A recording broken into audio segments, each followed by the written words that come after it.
Looking forward to having all of you on for the rest of the summit today. Summit's presented by CauseVox, and I am actually just going to turn it over to Jenna now to go ahead and get us started with this nonprofit leader panel. So thanks, Jenna. Awesome. Yeah, no, thank you. This has been so fun so far, and I'm so pleased to have Melissa Benjamin here and Matt Gare. Melissa Benjamin is the Director of Development at Fiverr Children's Foundation. She has over 8 years of experience in development, event management and fundraising and donor relations. And she's planned and assisted in galas, golf outings, cocktail receptions, conferences, and more. So can definitely check out Fiverr and what they do and everything that Melissa is up to these days at their website, fiverr.org. So welcome, Melissa. Feel free. Oh, I think you're muted. There we are. Yes. Hi. So yeah, just if you wanted to just introduce yourself and share a little bit more about your work, that would be great. Yeah, sure. So good morning, everyone. I work for Fiverr Children's Foundation. We are a youth development nonprofit that works with about 500 young people here in New York City, as well as in the surrounding communities of our summer camp in upstate New York.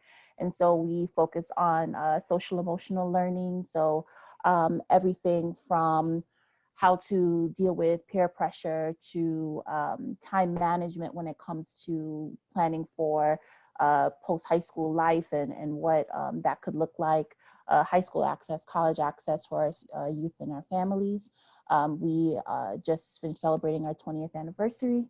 I've been with Fiverr for 2 years now and have been using the CauseVox platform for our Giving Tuesday campaign for the past 2 years that I've been with Fiverr, and then Fiverr's also been using, I think, for about a year or two prior to me joining the organization.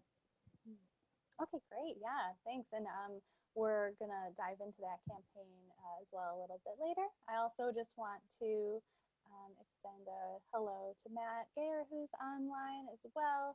And he's the co-executive director at Catalog for Philanthropy, Greater Washington. And so Matt actually has extensive consulting experience in the healthcare industry before joining Catalog, several nonprofit settings, in civic engagement and public health. And so he's developed a lot of great strategies at Catalog for Philanthropy. And so we're just so excited to have him here. And so welcome, Matt. Feel free to just share a little bit about yourself, your role at the organization, how you got there. Yeah, great. Thank you, Jenna. Excited to be here today. As Jenna mentioned, I'm the co-executive director of the Catalog for Philanthropy.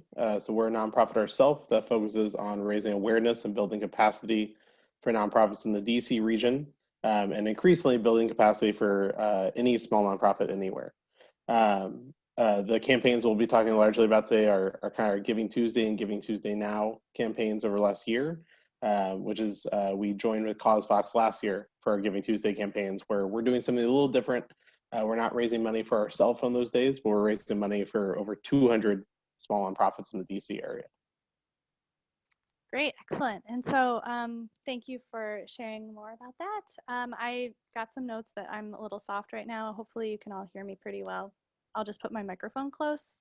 Just let me know if anything better. Okay, great. Excellent. So right now we want to discuss digital fundraising in 2020 and beyond. You know, this new era that's come about, especially as a response to COVID. So, you know, I just want to hear from both of you, and feel free to just jump in as you see fit. So why did you start raising funds digitally? Like, what were the implications, potential implications or consequences of not going digital for these campaigns? I would say that my organization has been using digital fundraising for some time now, and it's been a part of our overall fundraising strategy. So it hasn't been so much of a, we have to stop doing stuff completely, you know, with mailed appeals and now we have to switch. It was more of just like, how do we better leverage what we already were doing and put more focus into it and see how we could leverage the various constituents that usually help us, help support our Giving Tuesday campaign, in specifically, but just in general, just like supporting our online efforts. And I would say the implications for not being able to pivot that way, certainly there's a lot of money being left on the table, and I think because I think the general assumption is that if your constituency base has like older donors, that like online fundraising or digital fundraising may not work for them. But I think I guess some of the silver lining of our current circumstances is that people are kind of being forced into technology in a way that like we couldn't really, we'd have to drag them kicking and screaming before. But I think now, a lot of older folks are having to get comfortable with using Zoom and using online platforms just to communicate with family members because of our given circumstances, or even older constituents who may use some technology for work have had to use it even more so now that they're working from home. So I think that is definitely a plus for fundraisers, because people are now getting more comfortable with using technology. They're getting more comfortable and staying on top of checking email. They're used to using their cell phones for campaigns and things like that, and like paying for things online, donating online, things like that. So it's kind of, our circumstances have just kind of helped people to work a muscle that may not have been as used before, or in limited capacity before. Yeah, no, that's perfect. Yeah, that misconception that, oh, people aren't going to be ready for this, they're not going to be able to traverse the new experience, but that's great insight there. Mm-hmm. Yeah, I think I would say something very similar to Melissa, that this definitely has been a long-term shift for us. So we were kind of ready, even though it was kind of quicker with everything going on. And I think the big thing for us is that we can get those digital campaigns up very quickly. And that's been a big shift, right? So we're still doing our direct mailings and things like that, but those we planned months ahead of time. This has allowed us to do a lot of fundraisers over the last 6 months for our nonprofits that we wouldn't have been able to get up as quickly if we hadn't had that experience prior. Mm-hmm. Mm-hmm. Yeah, exactly. That's a good point as well. So, so I mean, you mentioned getting it up and running. Is there anything, like what is that most critical piece to just starting, getting started? Like what is your process to getting up and running? Yeah, I think the big thing we often tell our partners is that there has to be kind of a clear goal, right? So if you hit the fundraising goal of your campaign, what's going to happen, right? Because that's why donors are going to give. So the first is kind of setting that goal, both monetary, but also kind of what's going to happen if we hit it, and then really identifying audience. So it's rare that we're going to do a digital campaign and we're really trying to engage every single person that knows us, and we'd love it if everyone gives. But we really have a target audience. We're kind of trying, so we can tailor our pitch is really important. Target audience. That's a really good point. Is there a, like, how do you then target them? What's your community? Do you have a specific communication plan?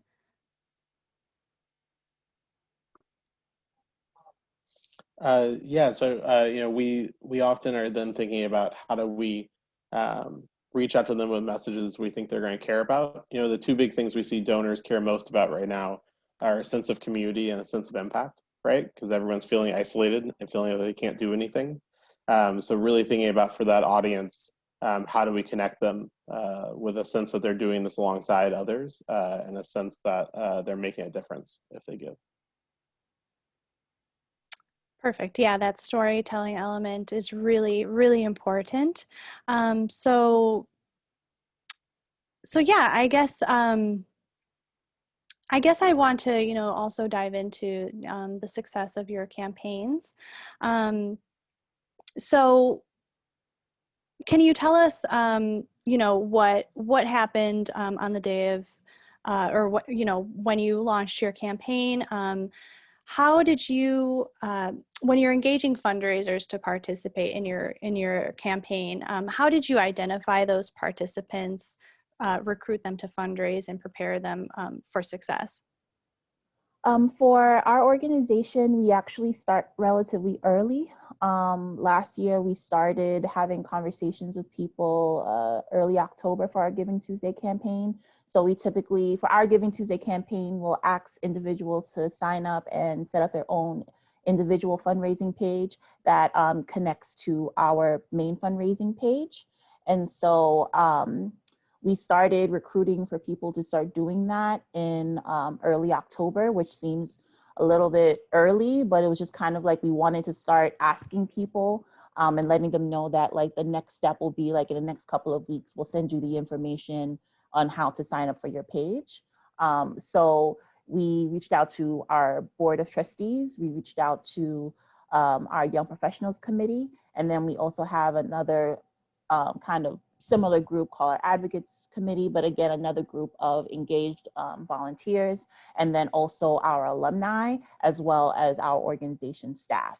So when you think about that all together, that's roughly, I would say, key folks around 60 to 70 people that we started doing outreach to, knowing that not all of those people are going to participate, but that we wanted to start making those asks early and starting to get confirmations from those people early, so that when we knew that, okay, by the end of October, if we hadn't heard back from 20 people, we knew who we needed to follow up with to like, again, ask again, because I think a lot of people, they don't always check their email immediately. They don't always say yes immediately. And so it was just a matter of doing that follow-up. And then once November came around, we had our page ready. We already had language on there set up so that people can make their edits. Because we've been using CosVox for the past couple of years, people are relatively familiar with the platform, already had their login, just probably had to change a couple of things to update the information. But overall, like, it was a pretty straightforward process. And during that lead up time, we also made a lot of resource materials for our fundraisers. So we had like a whole packet that included what Giving Tuesday was in general, how we were going to implement that campaign here at Fiverr, what the, like basically a week by week like breakdown of what they should be doing during that time to encourage their networks to support their page, and how they could personalize their message, sample emails, sample text, sample Instagram posts. We gave them a plethora of information and resources to draw from so that they would be able to be successful. I think that's like the main thing out of all of this, is to try to provide as much information and as many tools and resources as possible so that all of our fundraisers felt confident that they could go out there and hit their target, whether it was like, you're looking at the page right now, one of our board members, Eric, did incredibly well. So like his goal was like $10,000, and then, other fundraisers, their goal might have only been $300, but that we want to make sure that no matter what their goal is, that they're going to be successful in hitting that goal, because that helps us get closer to our overall target. Mm-hmm. Oh no, that's excellent. I can't believe that you had such wide success here, as well as your 2018 campaign I saw was wildly successful, and so I'm glad that you mentioned that equipping component, because it's not about just letting the volunteer or the fundraisers loose on their own. It's about providing guidance, and Melissa, maybe we can share later, like if you ever are able to like share that tool, that packet with our attendees, if that's something you're interested in or able to do. I'm sure they'd be they'd be happy to see an example of something like an equipping packet. And also, and also I'd like to also hear from Matt about their very successful Give Local Together campaign. He alluded to it earlier. So yeah, if you want to, Matt, just walk through, that critical piece of success for you, how you were able to identify and engage and activate your participants. Yeah, definitely. So for us, we did Giving Tuesday now. So for those of y'all that aren't familiar, Giving Tuesday, right, is typically the Tuesday after Thanksgiving. But in response to COVID-19, the Giving Tuesday kind of international organization organized a day of giving back in May. So this is something we usually, like Melissa was talking about, plan for months ahead of time for Giving Tuesday. For this Giving Tuesday now that happened in May, that had to happen so quickly, um, it only had about 4.5 weeks to prep, so a lot faster than normal. But I think the big things for us that were successful, so we had an original goal of raising $200,000 that day for our nonprofits. We actually raised $600,000 between donations on the platform and offline. So a very successful day that we were excited to see the generosity of folks coming out. And I think for us, the big lessons were kind of peer-to-peer, obviously, is always a big part of it. And much like Melissa was saying, really kind of prepping folks. So we gave everyone very specific social media posts, images to use, email templates to use, and really encourage our partners to get some lead advocates. So when we say lead advocates, getting some folks who are going to agree to all posts basically the same thing on social media, send out the same emails at roughly the same time, which really helps us kind of get some better visibility on the algorithms and get a little bit more of a conversation going. Second thing that was really important for us, in addition to kind of peer-to-peer, was really thinking about just our social media strategy and our media partnerships. So you can see on there, we had a handful of kind of local media partnerships and really focusing not on getting kind of the big, can we get TV interviews or, major publications or stuff, but can we get some local groups that people actually read and engage with locally to write an article, to talk about us, to tweet it out. So we had a lot of kind of local influencers, local publications talking about it. And that made a really big difference, kind of word of mouth and kind of getting the word out. We ended up with over 5,000 donors that day, which was also kind of over double what we had expected. And a lot of that was those media partnerships. And then finally, I think the other big thing for us is always like gamifying it. So adding an element of gamification, which is just a fancy way of saying to make it fun, right? So we actually have giving challenges throughout the day. So because we work with several organizations who are fundraising, but you could do this also just with different teams of peer-to-peer fundraisers.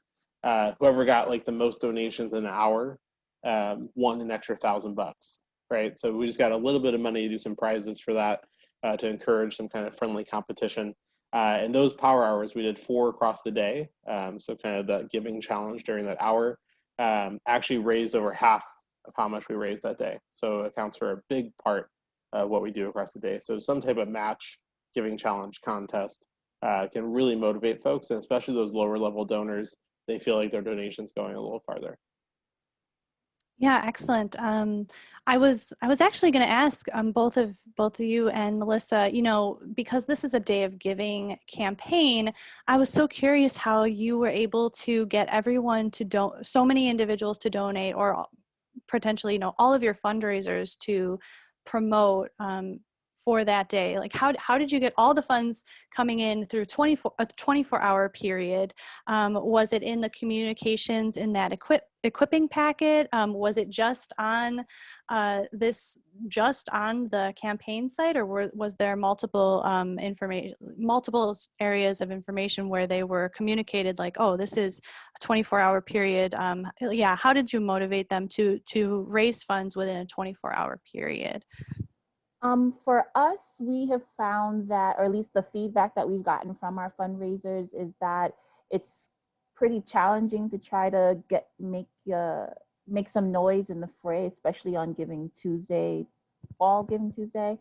We actually didn't participate in Giving Tuesday now because our benefit was actually the week before, so it was just a little bit too crowded for us. But in terms of like the fall Giving Tuesday situation, the feedback that we were getting from our fundraisers with that, it was just like really oversaturated, and that they felt a little overwhelmed with like trying to get the word out about our organization in the fray of like so many other, amazing nonprofits who are also fundraising on the same day. And so that's why we start our campaign so early, is because we actually started encouraging people to start making their donations leading up to that day, so that on the day of, it's more of just like, you're still tweeting or Instagram posting or doing all these things on social media, and we're doing the same and like trying to drive traffic to the page. But it's less of a lift because ideally a lot of that money would have already been received ahead of Giving Tuesday. And then we also make it that it keeps going, so that Giving Tuesday is not really the end of the campaign, that it can kind of just basically run out through the end of the year, basically. We think of Giving Tuesday as like the digital arm of our end of year fundraising efforts. So it's included kind of in all of our end of year messaging that we're doing with our mail pieces and things like that. So we try to alleviate some of that pressure of like, we have to get it done on this day, or you know, we're sunk. It's more of just like building up to that day and trying to build up momentum. Last year was the first time we did an event on Giving Tuesday. So we did like a happy hour at a local restaurant. Obviously that will not be the case this year, more than likely. But I think trying to just build up the momentum ahead of time. So during the month of November, doing weekly posts or like every other day, kind of spacing it out. And I'll show that in the packet in a second we share screens.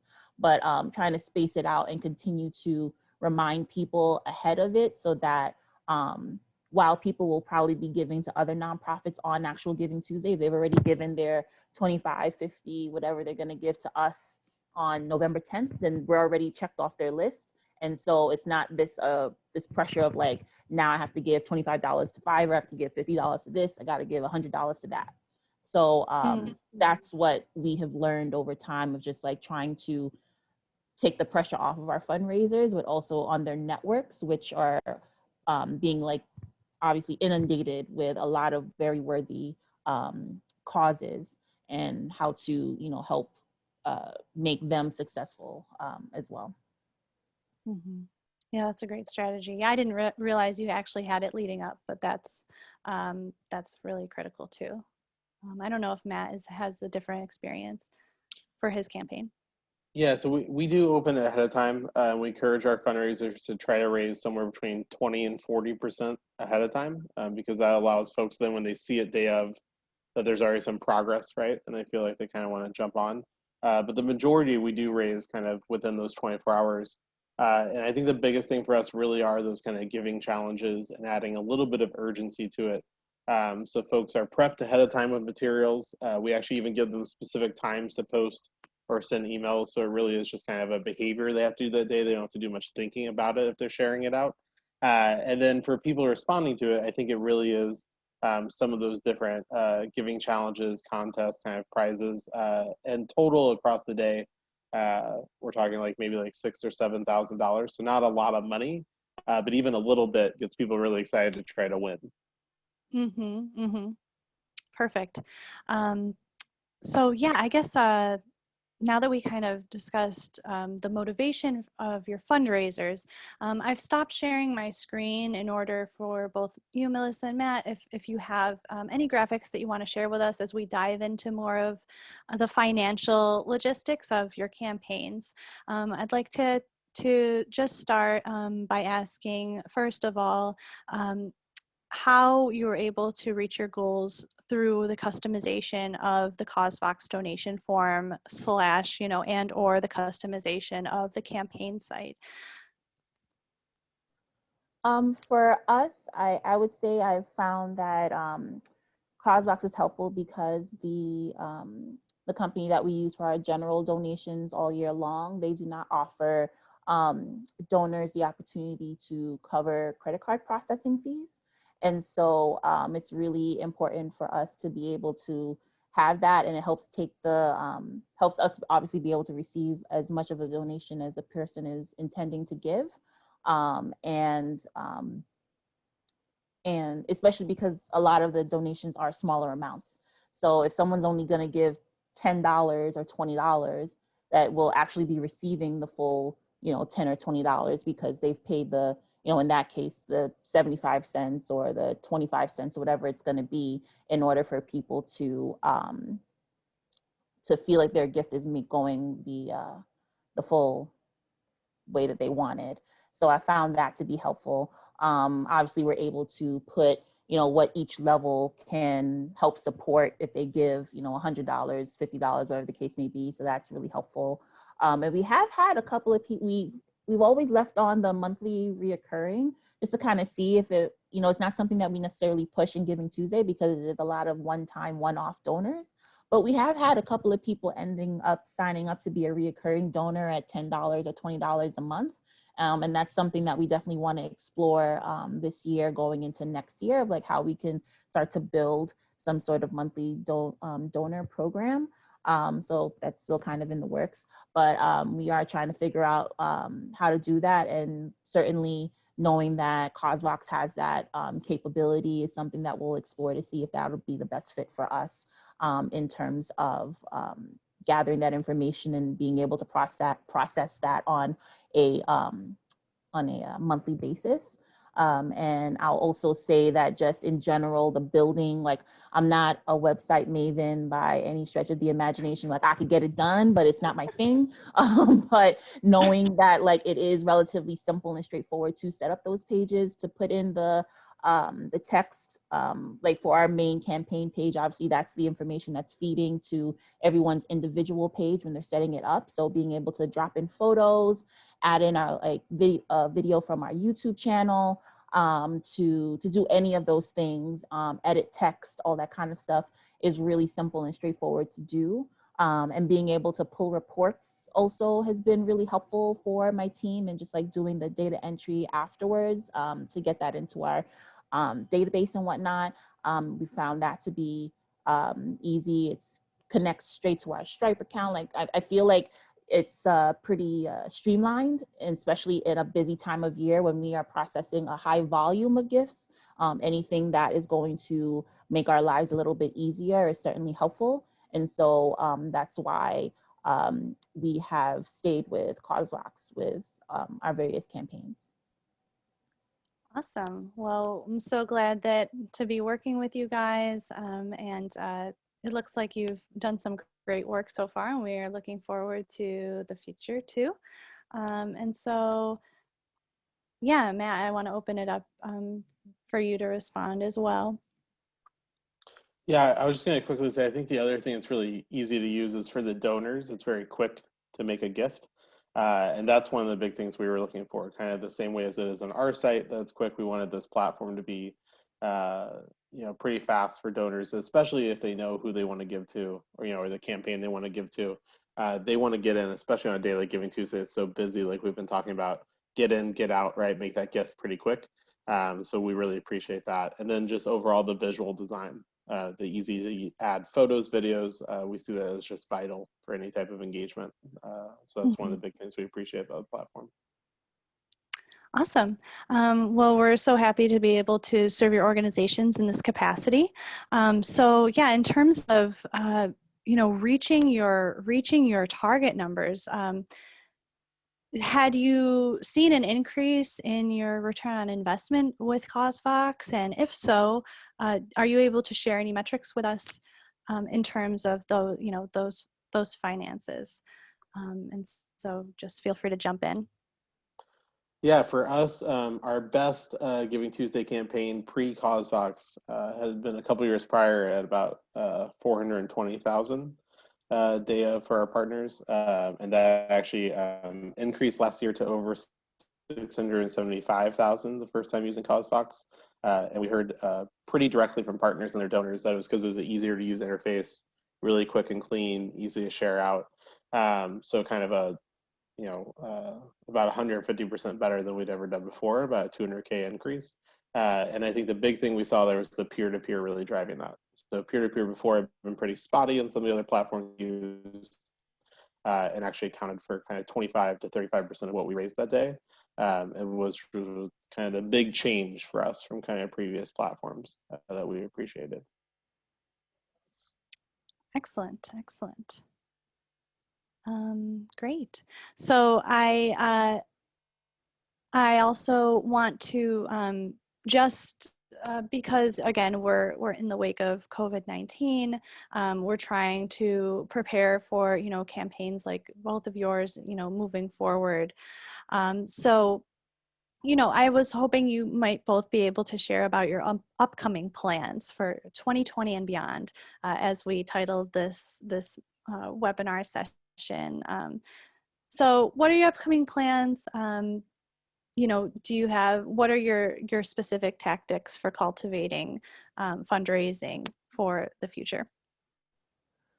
Our organization right now, we are kind of talking to a couple of different constituency groups, our board, as well as our YPC and another fundraising group volunteer group within our organization, because we are thinking about doing a fundraiser this fall that will likely be using CauseVox as the platform to do the fundraising.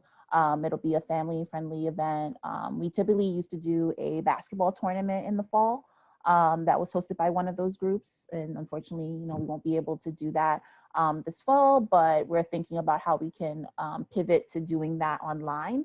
I think that is like, I feel like I've said pivot so many times in the past like 6 months, but being able to kind of transition to doing a lot of what we would do in person online. Our organization is not a special event heavy organization. Our gala is our biggest event, and then we do a couple of smaller things throughout the year. But the basketball tournament had raised around 20 to 25,000 previous to all of this happening. So our goal is to try to at least kind of stave off a little bit of that loss, at least, or we may go ahead and beat that. We don't know yet. But that's definitely one of the things we're doing. We're still planning on doing a mailed appeal of some sort, and we do still plan on participating in Giving Tuesday. But we understand that there may be some digital fatigue, that we have to kind of recognize and know that that we have to try to do a better job of segmenting our outreach to donors, just so that people don't feel like that, like, I guess, again, that sense of either fatigue or oversaturation of the ask. And so we're trying to be sensitive to that, as well as still providing people an opportunity to connect. That's one of the main things that we get as feedback from our donors, is that whenever we do events, people, feel like they're at home when they come to our events, that they love the connection that they have when they get to meet our alumni and our staff. And so we want to try to figure out how we can, give that feeling through a Zoom event of some sort. So we are planning on doing some sort of Zoom event fundraising activity this fall. That would kind of be a lead into to our Giving Tuesday efforts. So, it's still kind of in the works right now, but it's an activity that we typically do up at our camp called it's kind of like a relay race, but we're going to be doing it at home. We had a really great, a really successful virtual camp experience this past summer, and so we're taking some of the lessons from that experience to implement into our fundraising. So it's still kind of TBD, but that's what we're planning to do. And we're making some contingency plans for if we have to do a virtual benefit again next year, as well as if we're able to have it in person. We have a date held at our venue.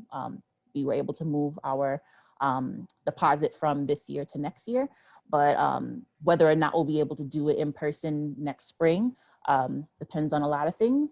So we'll see how things shake out in November. But yeah, right. not a political podcast here, but all I'm saying is that, like, we're hopeful that things will hopefully be better come next spring. And so if we're able to gather in person and people feel comfortable more than anything to gather in person in the numbers that we typically do, which is like around 400 to 500 people, then we are full steam ahead with doing that. And if we have to go back to doing a virtual event, we have one under our belt at that point, one gala under our belt at that point done virtually that was successful. So our hope is that we'll be able to do that again. But again, we're kind of in the planning phase right now, and using this little bit of a lull that exists, I feel, in the fundraising world in this time of year around Labor Day, to kind of take a step back and do as much planning as we can and as much forecasting as we can typically try to do, and kind of see where everything lands. But a lot of it is, a little bit of it is a wait and see situation, as well as having conversations early with donors, with corporate sponsors that support us throughout the year. And I think that's like something that everyone should be doing, is just like getting on the phone and calling people and giving them updates personally, a lot of one-on-one phone calls, emails, personalization to let your key supporters know what's going on with the organization and how they can be a part of the success in the months to come. I think that's been key for us during this time too, is just keeping donors up to date with what's happening, more than just like your general newsletter, but literally writing an email saying like, hey, Melissa, we know that you're a big supporter. Here's what's been going on with our summer camp. Here's what our plan is for this fall. We'll continue to keep you up to date, so they feel like they're that audience of one that's getting this information. Even though you're probably copy and pasting that email to everybody, but they know that they're getting that information straight from you, or in this case, straight from me or straight from my executive director, to just get an understanding of what's happening, so they feel personally invested in the success of the organization and weathering this time. Mm-hmm.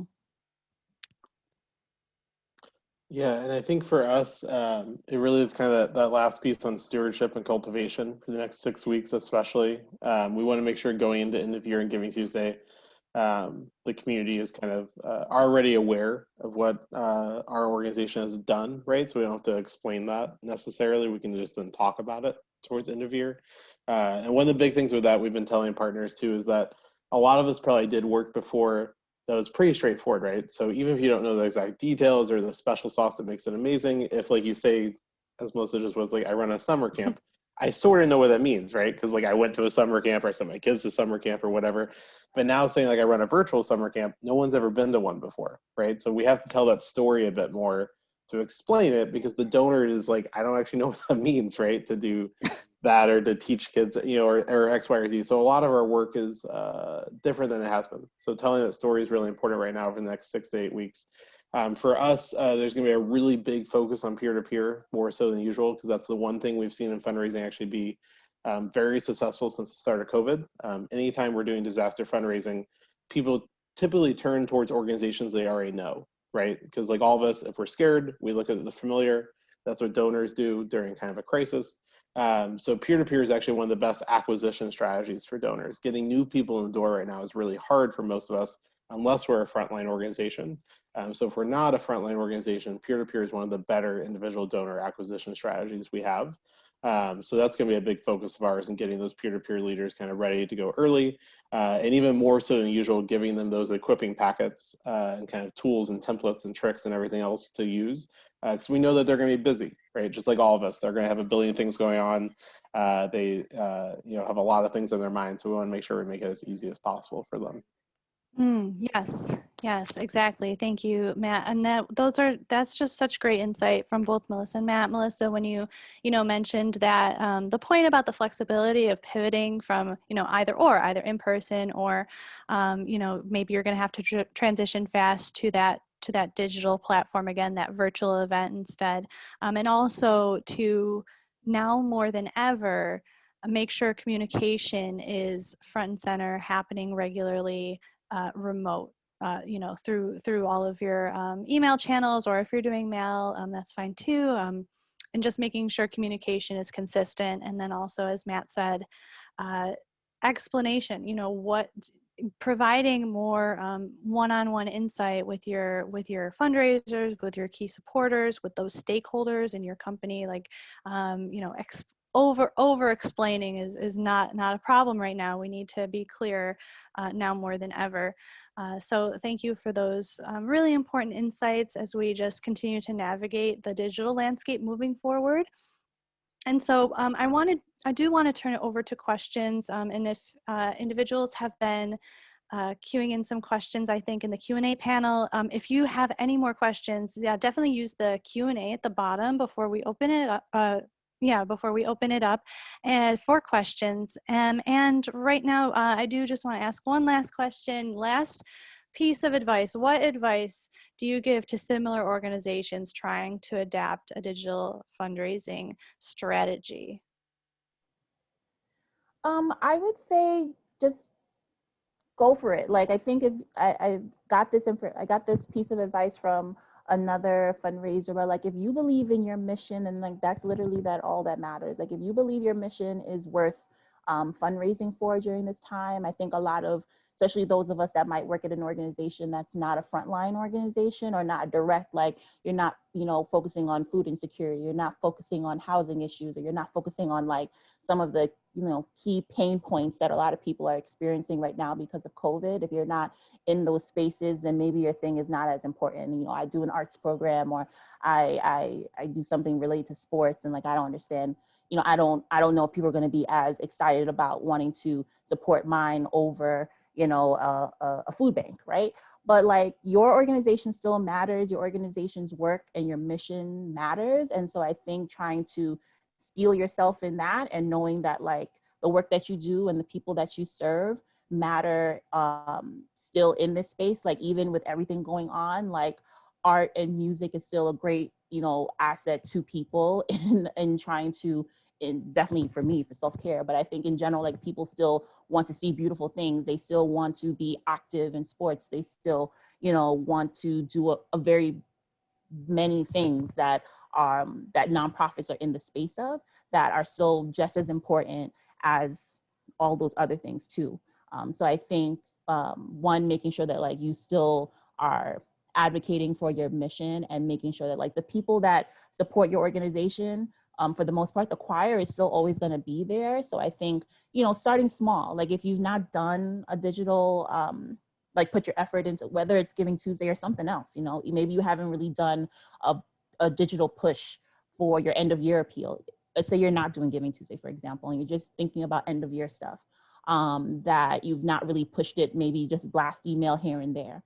But I think like, if you're looking to do it, like, set yourself a small goal that like, okay, maybe we're gonna shoot for $5,000 in this, for this end of year, that we're going to push online more than anything, or we're going to come up with like a project within our organization that like, you know, we're going to try to raise $5,000 to fund this thing, or that we want to, you know, I'm thinking of my organization, for example, that we want to send tablets to 100 families that have multiple kids in the household, that now have to do online learning this year, right? So that's going to cost X amount.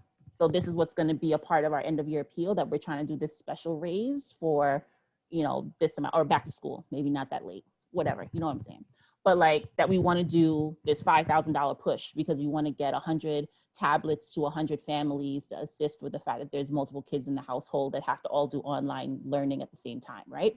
Like, or 100 hotspots, whatever. That like, start with something small and go from there. Like, I think the main thing for me is always like trying to give fundraisers an easy win under their belt, because after that they build that confidence and like, oh, I did $300 in 3 weeks. All right, now I could do this better. Da, da, da. Like, I feel like once you get people excited and motivated, and they hit like that initial target, like, they'll be able to build upon that.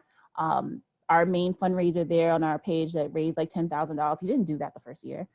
He wasn't even sure what would happen when he put it out there to his people. And now every year they're coming back to donate. So I think once you build that confidence in people, then they know that they're like, oh, no one thinks they're a fundraiser until they do fundraising. So I feel like, I feel like once you get people, you know, a win under their belt, and like, they feel like they see some success in what they're doing, then it'll build upon itself.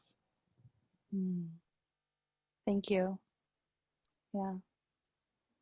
Yeah, I think for me, it's really just keep asking. I know we keep talking about donor burnout, right? But a lot of our donors actually aren't on Zoom all day, right? And kind of the same with kind of the donor burnout. We feel like we're seeing all these solicitations constantly, but that's because we're signed up to each other's newsletters, right? We're in the space. Our donors want to make an impact and want to give right now, and we're seeing individual donors really step up in a big way. So not being afraid to ask right now, and just like Melissa was saying, kind of regardless of issue, is really important to kind of keep that solicitation going. But really for the next few weeks, that stewardship piece, we're ready for kind of end of year. Yes, excellent. Yeah, that stewardship piece is so critical. And Melissa, thank you for that note just about, the perception of our fundraisers, giving them encouragement and confidence that they can do this. That's a huge part, the whole mindset behind it as well. So I think we have some time before the 12 o'clock session. If it's okay to get started with these Q&A, if you guys have time to stay on for a little bit. Let's do a few minutes here. Let's see what we've got. So Jamil asks, for the Giving Tuesday Power Hours, were you able to incorporate peer-to-peer fundraisers using a Facebook fundraising page in the contest? Did you use Facebook at all, I guess, is the question? We didn't. We used Facebook and other social media to promote those challenges, but actually hosted the challenges entirely on the CauseVox platform. So we use social media, email, things like that for communication amplification, but any of the actual giving, we keep it all streamlined through CauseVox. Great. Ooh, I would just add on to that. I would say, obviously we're here on CauseVox's thing, so I would say that obviously I'm not just saying it because I'm here, but I really do recommend CauseVox platform, but I would try to stay away from doing Facebook fundraisers only because you don't get donor information, which is kind of like the next thing of like trying to cultivate those relationships after Giving Tuesday, get them on your email list so they can get your newsletter, they can volunteer, all this kind of stuff. And it's almost impossible to get that information from when people donate through Facebook. I know Facebook is real, in your business. When you write about a nonprofit, be like, oh, do you want to do a fundraiser? Oh, it's your birthday. Do you want to do a fundraiser? Like, no. And so I try to tell our board members and our volunteers to not do it on Facebook for that reason. And still people don't listen to me. It's a constant struggle. But I would definitely encourage nonprofits, like if you're looking to do this, like use Facebook to promote if you want to promote it, because people are still on Facebook, ironically. But do not do your fundraising through Facebook. Even if you decide not to use CauseVox, don't use Facebook, because the money comes through Network for Good, and all you'll get is a list of saying anonymous, anonymous, anonymous, anonymous, anonymous, and you're going to get it like a month and a half later. So it's really not helpful. You get the money, don't get me wrong, you'll get the money, but at the same time, it's like the next step of like information gathering and wanting to cultivate those donors, at the very least getting them on your mailing list so that they're getting your emails and your newsletters and stuff in the future. That's just like a wash. So definitely encourage you to use social media to like promote things, but like I'm not sure. I know Instagram has started to do that too, but they with Facebook, so it's that. But definitely use a platform of some sort that's going to be gathering the information so that you're able to like email somebody an acknowledgement letter or just a thank you, and be able to keep track of like who's donating. So that's just my little thing there. No, yeah, perfect. That's perfect. Thank you. We have another question. How do you recruit fundraisers? Not a big question at all. That's a good one though. We've been using, kind of sticking to our choir. So that's our board of trustees, our YPC members. Like I said, we have another group called the Advocates Committee, those folks, as well as our alumni and our staff. So we start there, just because they're probably the best ambassadors for our organization, because they volunteer with our organization. And for our alumni, they've been through our program. So who better else to talk about the impact of our organization on their lives? And I saw a couple of people in the chat asking for the about the packet that we made. So I don't know if there's time to just quickly show it, but I'm happy to share it if that's something I can send to you, Jenna, or Candace, to then post. Yeah, you can send it to us, and then we can, if it's in the form of a link, or if it's in somewhere where we can link it out in our email, or I have a PDF that I can probably just like, if there's anything that's like, I don't think there's anything proprietary in there. It's literally just like, send us money, right? So, but I can go through it just to make sure that like it's good to go, and then I'm happy to share it via PDF or Word. Probably a Word document would be easier for people to use it. But I can do that post. So I'll send that to that. So hopefully people can get it from there. Because basically I have a document, I can show it to you now. I can show some of the Instagram stuff that we have too, but yeah, but it's a packet that we've made that we put it all in like Google Docs so people can easily access it. So happy to share that with folks. Okay, great. Yeah, we can definitely get that out as soon as you have it, whenever, just send it to us and we can send it out. Yeah, Matt, I didn't know if you had anything to add as well. Yeah, I think the biggest thing we look for are trying to pick folks we think really care and are passionate about, right, the work. So I think often we think of going towards, can we get some of our, more, folks with a lot of money to be a peer-to-peer because they're gonna have rich friends, right? Or try to get like our like social media influencers to do it, or things like that. But for us, we find it's really important to find folks that maybe have been with the organization for a couple of years as a volunteer or donor, show up to events, right? They show up to these optional Zoom things. We can tell they're really engaged, right? That engaged part is, I think, for us, the most important thing when identifying peer-to-peer leaders. So we know they're going to follow through in most cases, right? So a big thing we look at is what percentage of our peer-to-peer campaigns raise something. And we've been seeing that increase over time as we kind of really give folks advice on picking those folks that are most passionate and most engaged. And we know who those people are, right? The people who show up to stuff, the people who come to those town halls, to comment on our Facebook post, right? Things like that, and prioritizing that over maybe some of the traditional things we might think of, like, oh, it'd be cool to get them as a leader. Really picking people based on that passion and engagement. Perfect.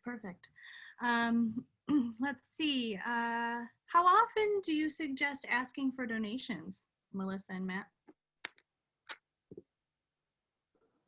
I think it really depends on what your turnaround time is. And I'm sure Matt could probably talk more about, like, if it's a quicker turnaround time, you probably have to communicate more often. Like, I think you said you only had like 4 weeks for Giving Tuesday now. So, I mean, I feel like you're probably going to be communicating more than if you had like a longer runway, then you can space it out. And maybe it's like, okay, maybe we're only sending something like twice a week until we get a little bit closer. Then it's maybe like once a day or like every other day or something like that, or like doing like a countdown, like a 5-day countdown kind of thing.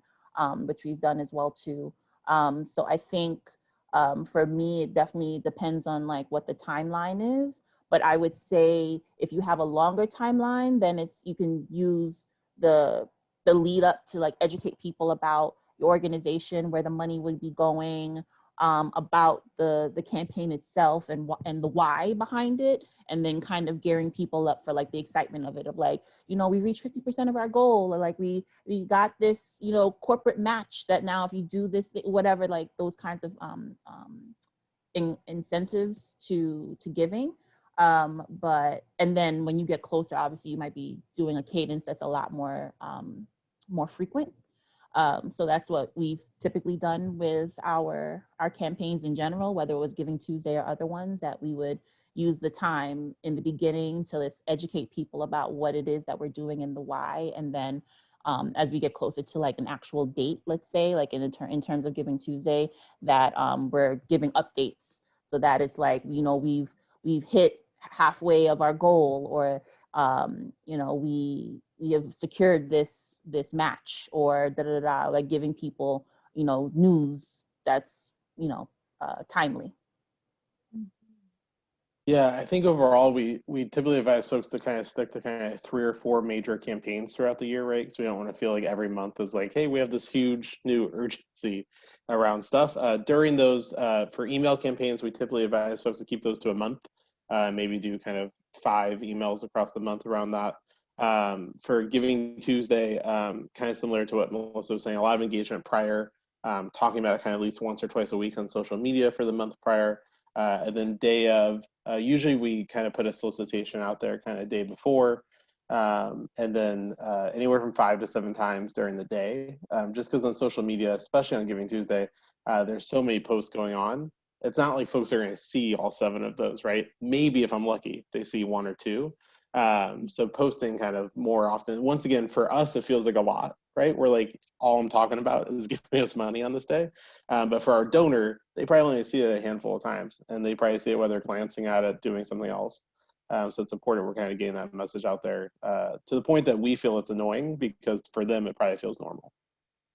Yes, good point on that. Yep, communication is key. Wow. Well, Melissa and Matt, I am just so in awe of all of your expertise that you're able to provide us today. We actually do have to wrap up. So if anyone wasn't able to get their questions answered, I know Melissa and Matt, you could just have your own conference, I think.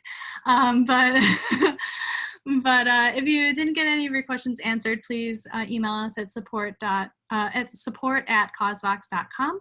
And then we'll be sure to get out Melissa and Matt's equipping packets, toolkits, if they're able to send it to us, and we'll get those out to everyone. So thanks again, Melissa and Matt. Turn it over to Candace. Hi, thank you so much. This was such a great session. It was so great hearing from people who are actually working at organizations and what they're doing. So this has been so valuable. Again, yeah, if you have more questions, email us at support@causevox.com.